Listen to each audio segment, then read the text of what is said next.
All right, welcome back. This is going to be chapter 24 of the Jesus Storybook Bible, the third chapter of the New Testament.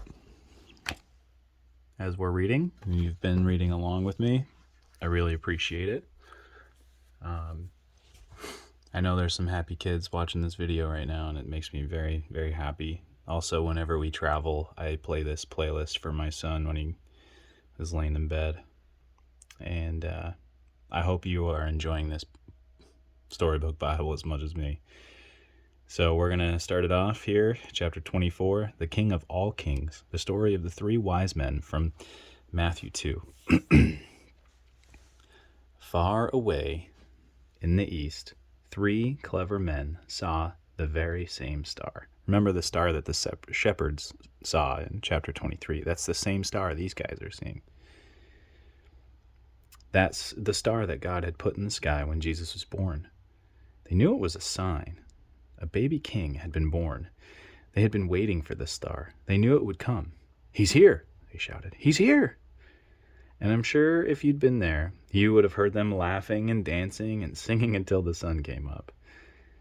At dawn, they packed up their camels and wrapped gifts for the baby. They brought their most precious treasures of all, frankincense, gold, and myrrh. Special, sparkly, lovely smelling, gleaming things, just right for a king. This guy's got a pretty awesome beard right here. The three wise men, actually, if you'd met them, you'd have thought they were kings because they were so rich and clever and important looking. They set off. They rode their camels across endless deserts, up steep mountains, down into deep, deep valleys, through raging rivers, over grassy plains, night and day and night, for hours that turned into days, that turned into weeks, that turned into months and months, until at last they reached Jerusalem. Jerusalem was by far the most important city for miles around, and as anyone can tell you, that's where a palace would be, and kings are born in palaces. So that's where they went. But they were in for a surprise. They went to see King Herod. Surely he'd know where this baby was. But in fact, he didn't. And he didn't like the sound of a new king. It made him cross. He didn't want anyone to be king except him. But Herod's advisors told the three wise men what was written in their books, what God had said about the baby king. "Go to Bethlehem, that's where you'll find him."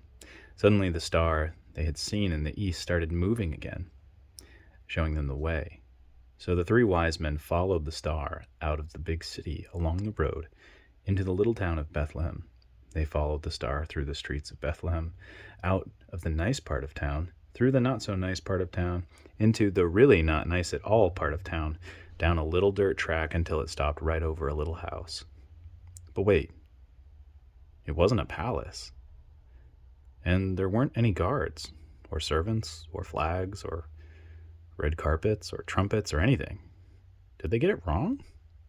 Or was this what God meant? Sure enough, in that little house, there, sitting on his mother's knee, they found him, the baby king. The three men knelt before the little king, and they took off their rich royal turbans and gleaming golden crowns, and they bowed their noble heads to the ground and gave him their sparkling treasures.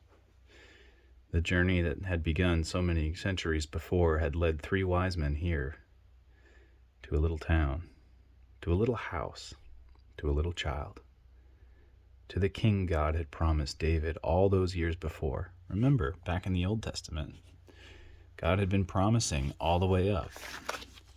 The end of every chapter in the Old Testament, if you go back and watch the videos, you'll see, many years God was going to do it again. He was going to come down once more. Remember, we're in the once more now. We are fulfilling all of the promises of the Old Testament.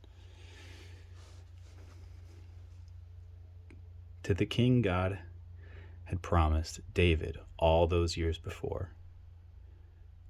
But this child was a new kind of king. Though he was the Prince of Heaven, he had become poor. Though he was mighty, the mighty God, he had become a helpless baby. This king hadn't come to be the boss. He had come to be the servant. Remember that. And that ends chapter 24. And we'll start chapter 25, where we learn about John the Baptist. Here we go. Thank you for watching. See you in the next video.